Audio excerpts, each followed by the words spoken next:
Our guest today is one of the most recognizable figures in the world of sports entertainment. You know who he is, but you don't know why he's here. He is a multi-time champion and a WWE Hall of Famer. Ladies and gentlemen, please welcome Mr. Scott Hall. Scott, thanks so much for joining us today, and how you doing these days? Hey, yo. I'm doing great, man. I'm obnoxiously happy, and I feel just really blessed. Awesome. Now, Scott, you just spent some time with the WWE during SummerSlam weekend in Brooklyn. What was that experience like for you? Did you have a lot of fun? Yeah, it was great. I like being around all my old buddies, and it, the NXT show, I mean, I enjoyed the whole experience. I was at the NXT show, I was at SummerSlam, and I was at the Raw the next day. And it was really cool for the wrestlers and for the crew, particularly for the crew, to run the same venue 3 nights in a row. That was pretty cool, 3 sellouts. And, it's easier, it's so much easier for those guys. You have to tear down all the lights and the ring and drive it to another town. So there was really like a cool vibe in the company hotel. It really felt cool. It's kind of rare. Like it was a kind of a bonding thing. And it's really fun for me to interact with those young guys. I really enjoyed the NXT show. The energy was just nonstop in the building. It was like vibrating. It was really fun.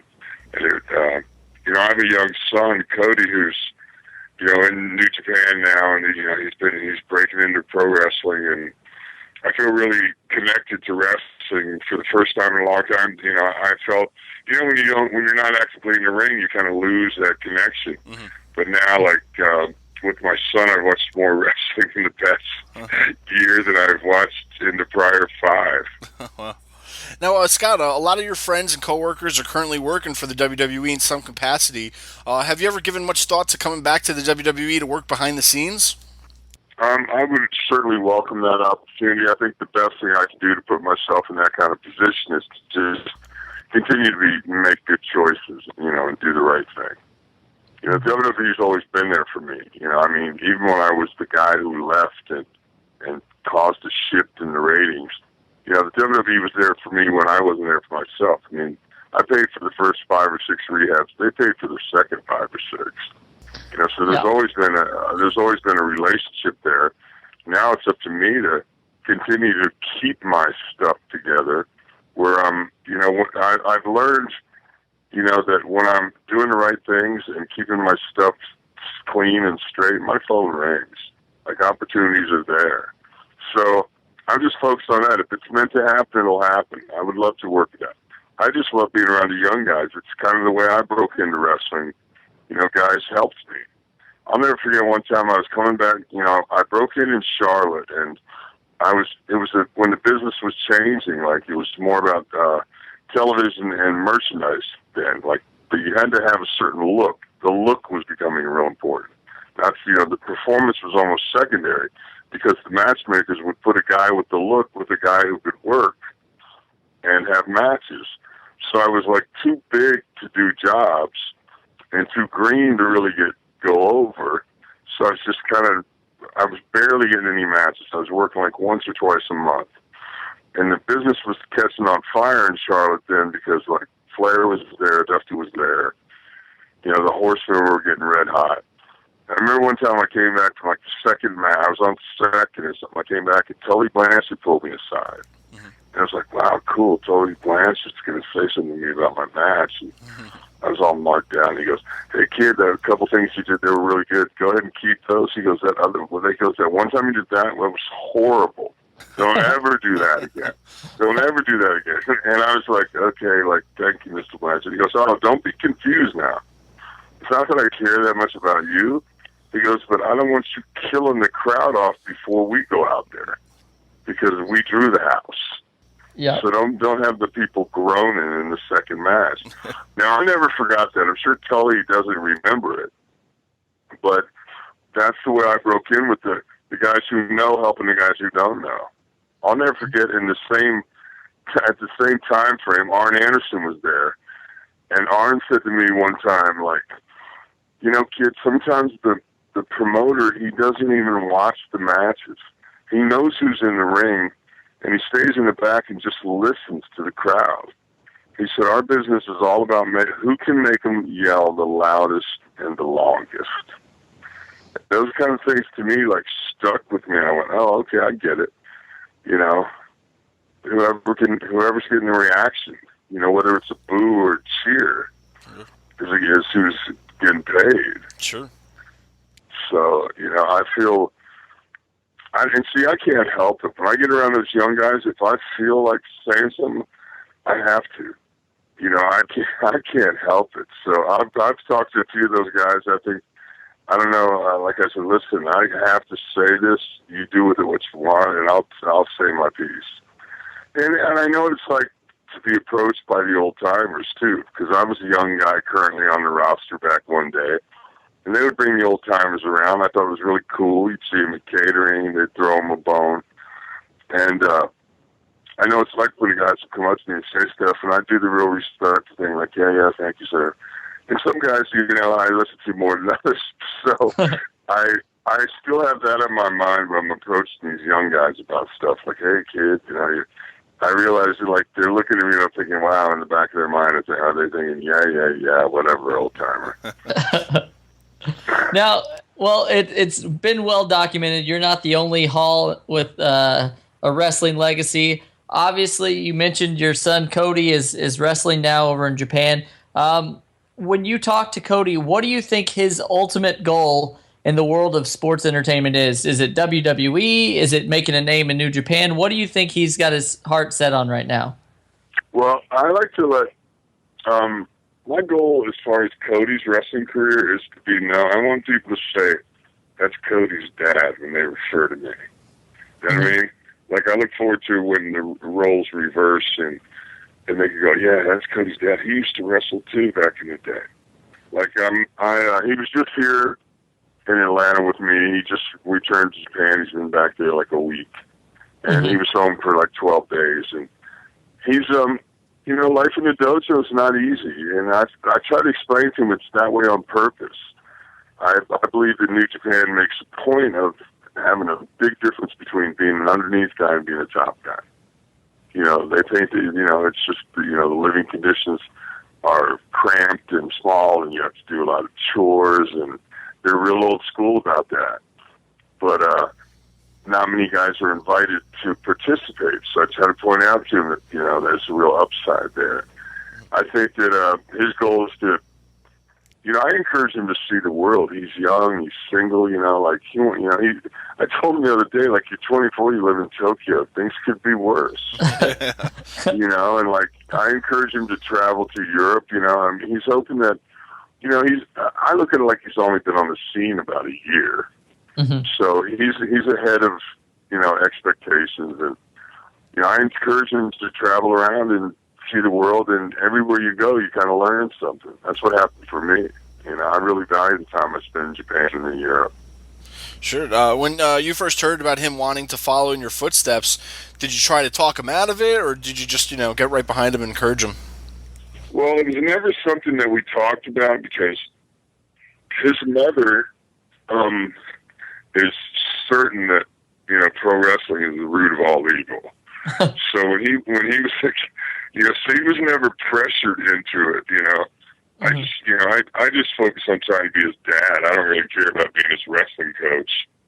But he approached me one day. He goes, "Hey, when are you going to teach me how to wrestle?" I said, "Whenever you want." Because I never tried to force it on him. You know, he's been to a lot of shows. He's been to shows with me from when he was really little. But I never wanted to force it on him.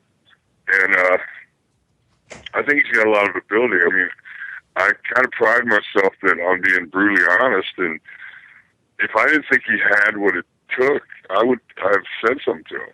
You know, I think he has a great potential. So, you know, what he does with it's, you know, up to him.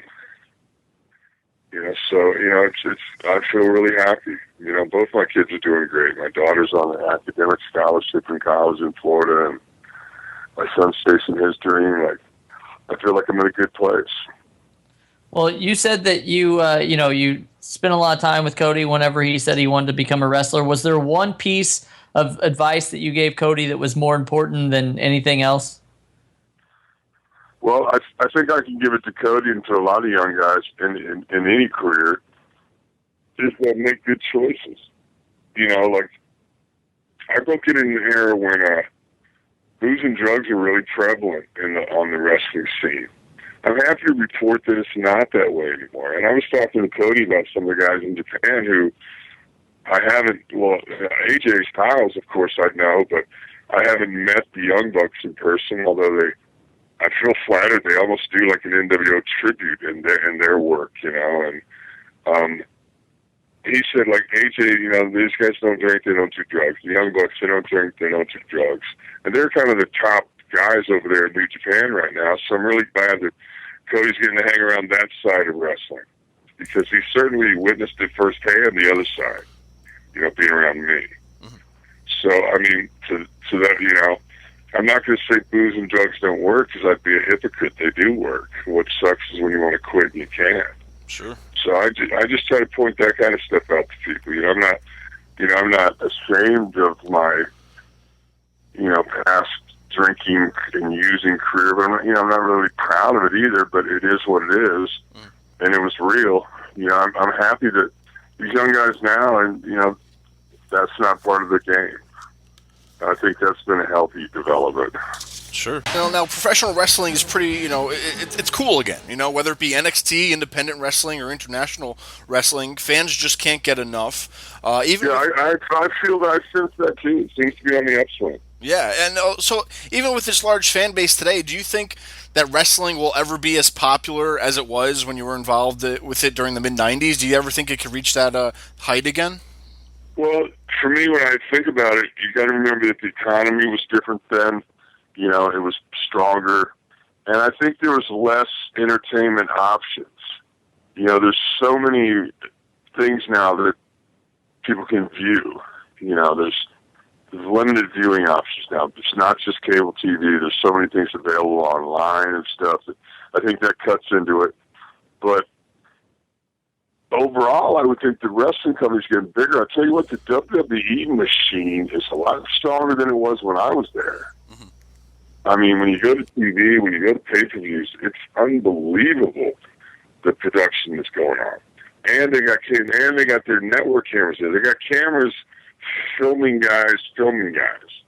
They're getting every angle. They're stocking that network full of stuff. I want a network show. Yeah. I want to do a travel show on the network. I want to show guys how to eat. I'm working on a cooking show. I'm going to do some of it here at Dallas Performance Center. He's fixing to have a grand opening soon. It's right down the street, and he's got camera equipment and stuff in there. And I'm in a big industrial kitchen. I'm going to do a cooking show called Dude Food. Nice. And show young guys, show young bachelors, how to eat clean and good, cheap. I got some recipes, because that's what I try to teach Cody, because I said, it's great if you have a woman in your life, but I never learned how to use the oven until I was 40. I always had a girl take care of me. I lived with my mom, and I had girlfriends, and I was married, so Cody knows how to cook, He grew up learning how to cook. So I don't want him to have to depend on a woman. I want him to have one in his life if he wants one, but don't need one. Absolutely. Now, people sometimes talk about the one thing that made them realize that they were a star. Was there a certain point in your wrestling career that you had realized that you made it, that you were on top?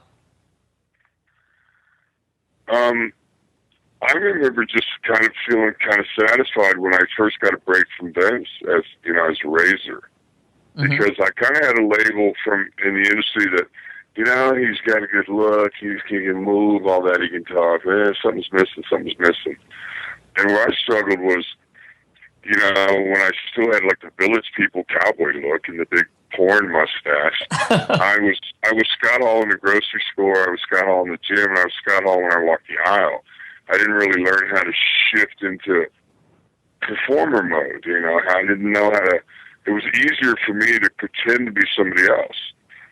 So, and that gave me a lot of freedom that no matter how I really felt, when I stepped through the curtain, I learned how to make that distinction. Well, Scott may be struggling and maybe having a tough day, but Razor's doing great. Mm-hmm. So that was a big thing for me. Just learn how to, I'll never forget before I had a match, I was in the Sportatorium in Tampa, and Ric Flair was there, and he was getting ready to go through the curtain and wrestle on Florida Championship Wrestling TV. And he was back there, and he was warming up and stretching. He had one of his elaborate robes on, and he was going, okay. And then he said to himself, but out loud, "Showtime." And then he went through the curtain, and it was like that. Everybody has their little ritual they do. I've noticed all the guys have their little, superstitious little things they do before they go out, and that's what, I don't know if Flair does it all the time, but he did it that day. Mm-hmm. And that's kind of what it had to be for me. I had to learn how to flip the switch. And as far as being a big star, I never really got caught up in that much. I just was happy. I kind of felt happy that I knew that if I worked for Vince, that studying the show, that everybody gets their swings at that. I remember thinking, if I'm destined to be a job guy in the business, I want to do it in the WWE, because even Barry Horowitz has a baseball card. Everybody's a star when you work for Vince, because he points the camera at everybody, and it's up to you to get over by display your ability or your lack of ability, but you're going to get an opportunity. And I had to know, maybe I hit a single, maybe I strike out, but just maybe I hit it out of the park. And so, after having guys say for a long time, well, something's missing, no, nothing's missing. I just needed the right opportunity. Sure. Now, Scott, we recently spoke with Jake Roberts about the new movie entitled The Resurrection of Jake the Snake. What were your thoughts about being a part of this project? Initially, Dallas contacted me, and he reached out to me, and I wasn't in a good place, and I saw how well Jake was responding, that he was changing his life, and Dallas said, man, we're filming the whole thing. And he said, we're going to call it The Resurrection of Jake the Snake and Scott Hall. And I remember thinking, having been to multiple rehabs in the past and not being successful, I thought, well, you know what? Plus being a mark for Jake, I didn't want to both see any of his deal. I said, hey, Dally, I'm just coming up there to see what's happened. You want to film it. If I can be in it all, I'm in it. If not, I'm not. Let's just keep it about Jake. So I ended up being in it anyway, and you got to remember, this is me being in multiple rehabs, so I'm thinking, well, go to rehab again or go up here to Atlanta and try something new with Jake and Dallas. So I said, well, I can always go to rehab. Let me try something new, and it's been working. I only live about 2 blocks from Dallas now, so I'm still keeping that connection going, and I just got done talking to him. Was it hard? Was it hard for you to relive any of those tough and candid moments? I don't enjoy watching the movie. I sat through the movie at the Slam Dance Film Festival out in Park City, Utah, when we were up for an award there, and now there's some screenings coming up, and Jake and Dallas were just in Portland. I'm going to be accompanying them to some shows in New York. We have some stuff coming up in Chicago, where we're going to do, we're going to see the movie, then we're going to apparently do photo ops, signings with the fans, then a Q&A. And it's real fresh, because I was living all that, to see it back on film, a lot of it, Yeah. It is, it's painful, but I do remember some of the feedback from the audience in Utah, and what was cool there is those people were all there. They're all film people. They're all movie people. They weren't wrestling fans. And it was really cool, though, because, making poor choices and living a reckless lifestyle, being addicted or abusing drugs and alcohol, a lot of people can relate. Unfortunately, almost every family, or somebody in your family or some friend who's been touched by it in a negative way. So a lot of people gave us feedback that, it was kind of worth it to sit there and squirm through the movie watching that back, because a lot of people know how that really, helped me understand, my sister, or, I didn't, it's just, I don't know, it's what it is, man. It's what it is. You got to remember the cameras were around us so much that you got where you didn't even care, so there's a lot of stuff that didn't make the movie, so I don't know. I've only seen it twice, I think, and that was both at the film festival. So I'm going to be seeing it coming up, and for info, go to jakethesnakemovie.com. We're going to be September 26th. We're going to be at the Pro Wrestling World store inside the Merchant Square Mall in Allentown, PA, from 10 to 1.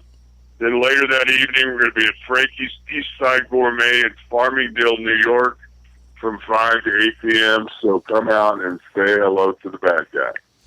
Thanks a lot for having me, guys.